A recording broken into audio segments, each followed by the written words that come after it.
السلام علیکم، کوہستانی ولاگ کے ساتھ میں ہوں انس کوہستانی۔ دوستو، آج کی اس ویڈیو میں ہم بات کرتے ہیں دنیا کا غلیظ ترین انسان کے بارے میں۔ اس سے پہلے اگر آپ نے ابھی تک ہمارا یوٹیوب چینل سبسکرائب نہیں کیا تو پلیز چینل کو سبسکرائب کریں۔ چلتے ہیں ویڈیو کی طرف۔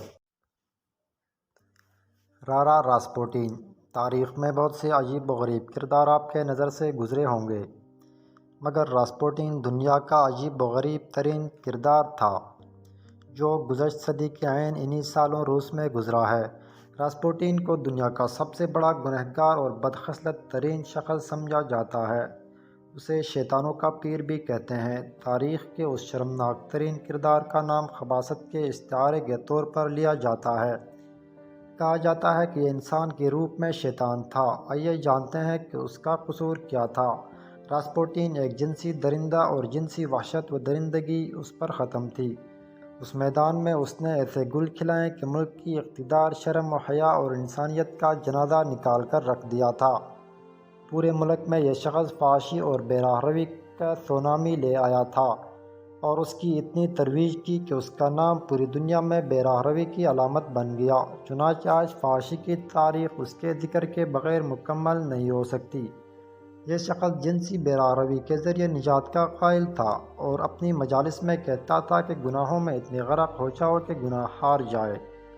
ویسے تو یہ روس کے ایک عام سے گھرانے میں پیدا ہوا تھا، مگر اپنی قابلیت کے بنا پر اس نے پہلے بادشاہ کے محل تک رسائی حاصل کی، پھر اس کے ولی عہد کا علاج کیا۔ اس ایک کارنامے کی بدولت اس نے شاہی خاندان کو اپنا مٹھی میں لے لیا۔ رفتہ رفتہ محل میں موجود تمام لوگ اور عوام اس کے عقیدت مند بنتے گئے۔ جلد ہی لاکھوں لوگوں نے اس ملک کا نجات دہندہ قرار دے دیا۔ شاہی خاندان اور عوام سب اس کے ہاتھوں کھلونا بن کر رہ گئے۔ نتیجہ یہ ہوا کہ 1905 سے 1916 تک روس پر عملاً اس شخص کی حکومت تھی۔ ملک کا ہر فیصلہ اس کی اجازت سے ہوتا تھا۔ وہ خود کہتا تھا کہ میرے ایک ہاتھ میں کلیسا ہے اور دوسرے ہاتھ میں روس کی حکومت۔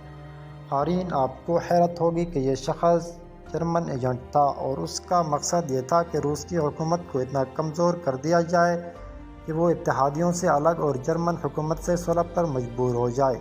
اس مقصد کے لیے اس نے فحاشی اور بے راہ روی کا انتخاب کیا اور فحاشی کو عام کرنے کے لیے اس نے ملک میں موسیقی کی ترویج دی۔ چنانچہ وہ بڑے بڑے موسیقی کے اجتماعات منعقد کرتا جہاں نیم برہنہ مخلوط رقص ہوتا۔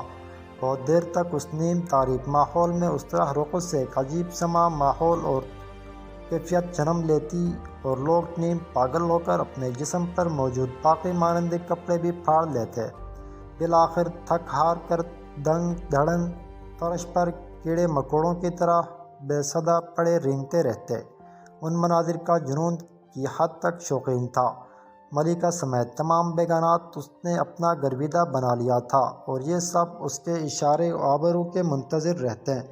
انہیں یقین تھا کہ اس شخص کے بات مانے بغیر ہماری نجات ممکن نہیں۔ آج تک لوگ اس بات کی کھوج نہ لگا سکیں کہ آخر اس کے پاس ایسی کون سی طاقت تھی جس کی وجہ سے عورتیں اس شخص کے سامنے آتے ہی پاگل، محصور اور بے بس سی ہو جاتی تھی۔ اس کی حیرت انگیز باتوں سے یہ بھی ہے کہ ان تمام گھناؤنے کرتوتوں کے باوجود اس سے روحانیت کا بھی شوق تھا۔ وہ اپنے مقاصد کے لیے جادو ٹونے بھی کیا کرتا تھا۔ حیران کن بات یہ بھی ہے کہ اس کے بولنے کا انداز میں کوئی خاص بات نہ تھی۔ وہ کوئی اچھا مقرر نہیں تھا، مگر اتنا زور دے کر اعتماد سے بولتا تھا کہ مخاطبین اور مخالفین کی زبانیں گنگ ہو جاتی تھی۔ لوگ اس کے اس دو ٹوک اور سیدھے سادے انداز کے دیوانے تھے۔ ملک میں اس قدر بڑھتی فحاشی اور عریانی پر مقامی مذہبی عیسائی شدید دل گرفت تھے۔ وہ لوگوں کو بتاتے کہ یہ شخص جرمن ایجنٹ ہے۔ کتنا اوباش اور عیاش شخص نجات دہندہ کیسے ہو سکتا ہے؟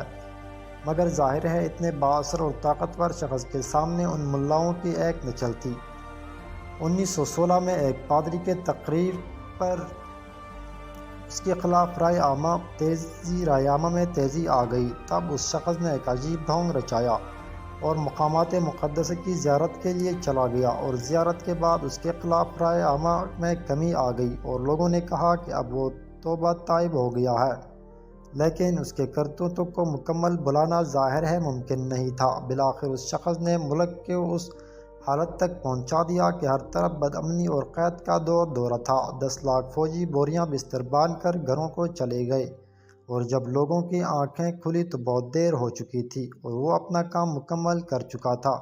مگر روسیوں کو بہرحال اس شیطان سے جان چھڑانی تھی، چنانچہ موسیقی کے ایک محل کا بہانہ بنا کر اسے بلایا گیا اور کھانے اور شراب میں تیز زہر ملا کر اسے کھلایا گیا۔ حیرت انگیز طور پر اس نے زہر کا کچھ اثر نہ ہوا۔ اسے گولیاں ماری گئی، اس سے بھی وہ نہ مرا، تو لوگوں نے پکڑا اور بستر میں اس کے ساتھ کوئی بھاری چیز باندھ کر سمندر میں پھینک دیا۔ تاریخ کے اس خبیث ترین شخص نے آخری میں کہا تھا کہ میرے بعد روس کی حکومت 6 مہینے سے زیادہ نہیں چلے گی، اور حقیقتاً ایسا ہی ہوا۔ ذرا روس کی بادشاہت ختم کرنے کا مرکزی کردار اسی شخص کو گردانا جاتا ہے۔ دوستو، تاریخ اپنے آپ کو دہراتی ہے، اور اسے کردار صرف دوسروں ملکوں میں نہیں، ہمارے ملک میں بھی ہو سکتے ہیں۔ 2023 کے انتخابات کی آمد ہیں۔ اپنے ملک میں ایسے کسی راسپوٹین کو پنپنے کا موقع نہ دیں۔ آگے بڑھیں اور ووٹ کو قوت دیں اور اس کا سر کچل دیں۔ رارا راسپوٹین۔